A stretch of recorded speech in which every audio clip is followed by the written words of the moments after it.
In his Hinges of History series, Thomas Cahill has taken fresh looks at the flex points in history leading to today.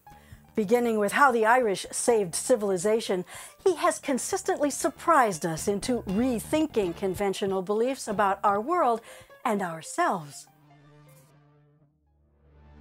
In each era of the world, in each era of the West, certainly, things have happened that have continued on and become part of us, and that we would not want to be without.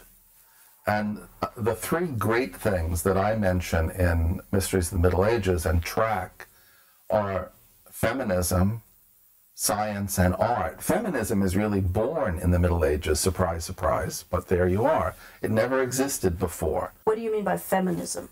For the first time, women are taken seriously in the same way that men are taken seriously. Not all women Well, not all of the time or anything remotely like that, but you have female figures for the first time running the ship, like being in charge. The two that I point out, but there are many of them, are the secular figure is Eleanor of Aquitaine, who's really a great.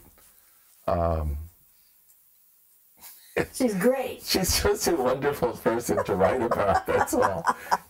She gets married at 15 to Louis of France. She becomes Queen of France. She decides that Louis is really a drag, and she wangles an annulment, and she marries Henry II, who's a real catch, who was king not only of England but of large part of today's France. So she's the secular woman. And then the Hildegard of Bingen is the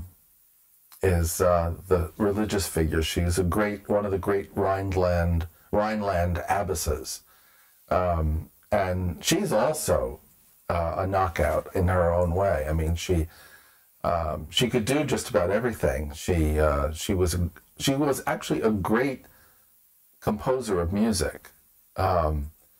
An excellent poet, a very good writer, a mystic who saw things that nobody else saw and wrote down her visions. She was a visionary.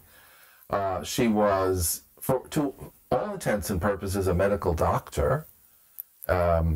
She wrote medical treatises, and they're pretty good, I mean, they were as good as anything else that was produced in the Middle Ages. A lot of it is useless to us, but nonetheless, she was, certainly for an abbess, extremely frank about sexual matters. And she got away with just about anything she wanted to get away with. She told off the emperor repeatedly.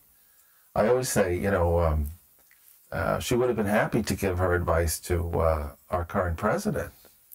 Whether he wanted it or not. Yeah, and he would have been hard-pressed to ignore her, as the emperor was, as everybody was. She told off the Pope. She said he was a silly old man and he should retire. Which is, well, what you're describing is a Renaissance woman, isn't it?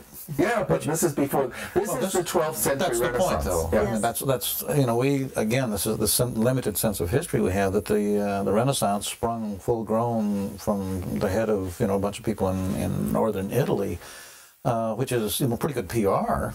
These are the precursors of the Renaissance. Exactly. These are the people. What always interests me is the drama of origination. How did something get underway in the first place? Well, the third, in addition to feminism, you have science and art taking off again.